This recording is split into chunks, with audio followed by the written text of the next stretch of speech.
Am I the a-hole for refusing to buy my husband an expensive car even though I have the money? My husband, male 35, and I, female 30, have been married for the past 10 years, and we have 5 amazing daughters together.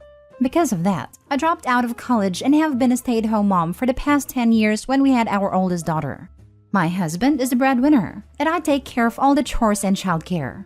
While my husband earns quite a bit of money, which allows us to live comfortably, he is also obsessed with budgeting. Thus, I typically only have enough for household expenses. For the past 5 years, I have been working on a series of books. I have been writing everywhere I could. 5 minutes here, 5 minutes there, and while I sacrificed a lot of sleep, I have managed to finish my series, unbeknown to my husband. I kept it a secret because he always considered it a waste of time. It was tough, but I managed to get an agent and was incredibly lucky to get a deal to have my series published. I was ecstatic, and when they told me how big my advance would be, I almost fainted. It's much more than I expected for a first-time deal, like in higher 5 digits. I haven't told my husband yet, and I had to borrow money from my sister to get an accountant. Ideally, I want that money saved up should something happen because I honestly don't know the details of our home finances, or for our kids' future, whatever will be needed. Plus, I would love to have some spending money without asking my husband Greg.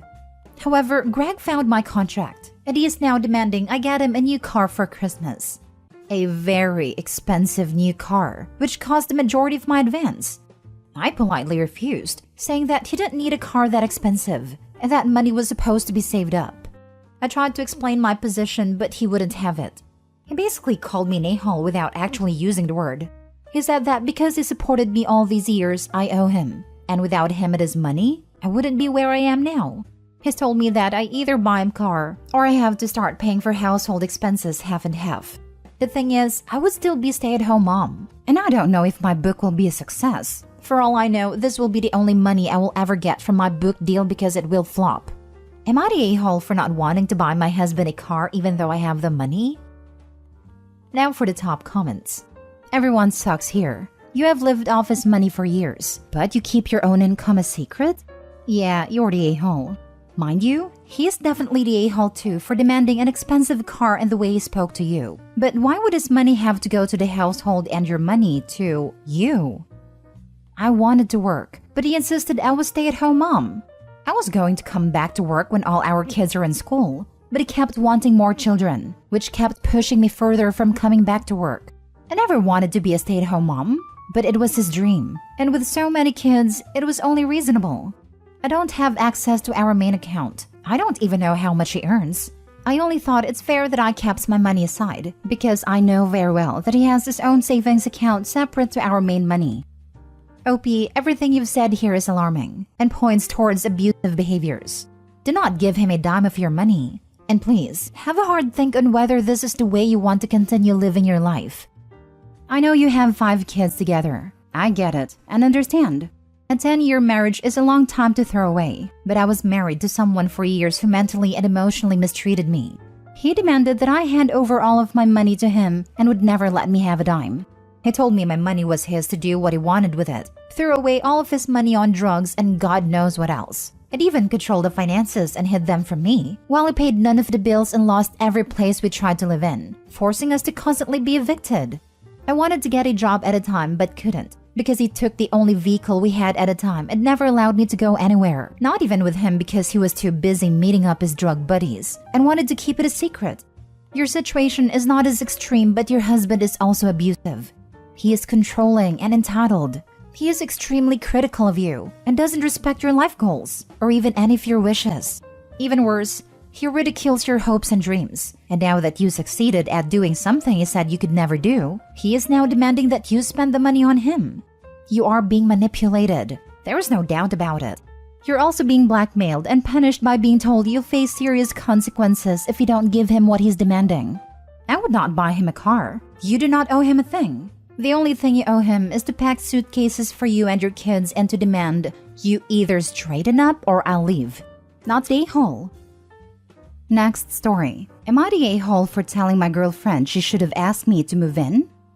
My girlfriend, 26 female, and I, 27 male, have been together for just over a year.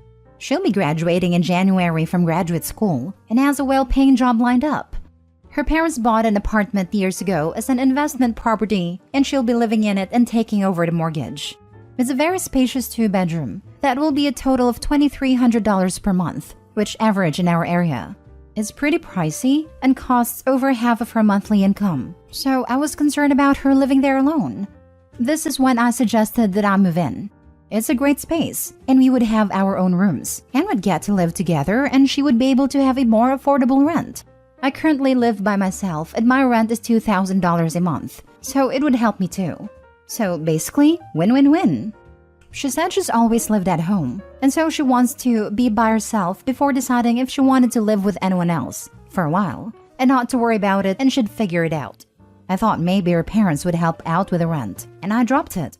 Then last week, she told me about how she was excited to move in soon, and then told me she'd gotten a roommate and they'd been furniture shopping together. Her roommate is a girl she completed grad school with. Obviously, I was hurt. I offered to move in first and we're dating, which I think means more than a classmate. I also said how having a roommate is not very be by herself of her. She said she thought we were too early in our relationship to live together, and living with a partner is different from living with a friend. I think she's just making excuses for blindsiding me. I said she should have at least considered me and that I was hurt that she put a friend above me, when I honestly and genuinely try to help her. I've kinda accepted that she's moving in with her classmates, and I've been cordial about it so she can be excited about this move and her new job. But I'm still hurt. Am I the a-hole? You're the a-hole. You're dating. You aren't married. She has stated outright she's not ready to live with a boyfriend. You can be hurt as you're entitled to your feelings, but at the same time, do you really want to force something on her she isn't ready for? Also, living with a friend is massively different than living with a romantic partner. It just is. That you don't get that is a little red flaggy. I mostly agree with you, but she did initially tell him she wants to be by herself, not she's not ready to live with a boyfriend. I would understand why he's upset that she would then get a roommate, because that's definitely not the same as being by herself. But I completely agree that living with a partner is a completely different beast than just having a roommate. And Opie needs to realize that. My guess is that it was just simple miscommunication with her initial comment. It could just be a matter of phrasing though. I moved out on my own from my mom's place when I went to college, but I still had roommates. She could have meant she wanted to live with not family/partner before making that commitment. Learning how to live with a roommate will also better prepare her to live with a partner down the line. You're the a-hole. You're attempting to emotionally manipulate someone into taking a romantic step they explicitly said they aren't ready for. Asking to move in when you weren't invited was already borderline. Pretending to be blindsided that your girlfriend doesn't want you to move in after she clearly communicated that is ridiculous. You were not entitled to live in your girlfriend's home. You keep saying you were trying to help? I don't buy that at all. Why are you so upset that she doesn't need your help? Agreed. He's trying to help himself to her spacious apartment, less rent, and pushing her boundaries on living with a partner. I don't see him lasting much longer with his cordial attitude. You're the a-hole. Next story. Am I the a-hole for telling my boyfriend he needs to move? For context, I, 30 female, have been dating my boyfriend, 31 male, going on a year. When we first met, he let me know that he is divorced with 3 children, 6 male, 4 female, and a stepson, 8 male that he considers his son. He also let me know his situation was unique and he was okay if I didn't want to continue dating. Him and his ex-wife are great friends. They simply got married too young and realized they were different people. Neither wanted to split custody, so they turned their home into a duplex. That way they could both see the kids every day, and if his son wanted to see him, he could just come over. I cannot have children, and he explained he would not have more. Although it was a unique situation, he is a great guy, so I kept it going. Now a year in, he still is a great guy and I love him. However, I can't help but feel like I'm on the side of the real family. The ex still comes to all the holidays, the kids knock and can come in whenever. One of the kids is not really even his, but still has open access to him. I think now that we're serious, things need to change. I suggested a move so that we can maintain a life outside of the family, and he can move on. Well, he blew up and called me an a-hole for suggesting it. He said he isn't and never will be a weekend dad. But I'm just trying to look out for us and start our family. My sister agrees I'm the a-hole since he was upfront. But am I really? Would having him move out really be an a-hole thing? Now for the comments. Isn't your role be the romantic partner? Did you want to be his daughter too? No, I want to be family. I want to come up with holiday traditions or be going to his mom's house. But his ex still does that, and I feel like a side piece. Info. Do you and his ex get along? Why can't you all spend holidays together? We tolerate each other. As far as I know, she doesn't mind me. I get the impression she doesn't really care about me at all. And I can be there. But then I'm at her house with her kids, doing her traditions, and it feels like I'm with her husband. I feel like you're the a-hole here. You knew his situation going into this. It works for them, so there's no reason to move. You feeling outside of family is a you issue. It doesn't mean you need to separate him from his kids. From reading your comment, you feel outside of family because you don't like their parenting arrangements. Well, guess what? He was parenting these kids long before you came into his life. He'll still be parenting them after you leave. It actually sounds like they have an amazing arrangement, and it certainly wouldn't stop you having a life together if he didn't move. Because they still operate as a family other than romantically. I feel like I'm only feeling the romantic part, but he has his family. One of the kids is not really even his. You're the a-hole. Wow. Right? I hope he sees this and leaves her. You're the a-hole. His kids are already his family. And if you want to be a part of it, then you're gonna have to accept the kids. From the way it sounds, you didn't ask him to move in with you. You asked him to move away from his kids. Last story. Am I the a-hole for abandoning my wife on Christmas to be with my grieving friend? This gets brought up in every single argument we have, so I'd like an outside verdict to settle it once and for all. My wife and I, 29 male, chose to spend Christmas with my in-laws last year. Because they live a few states from us, we don't get around to seeing them in person very often.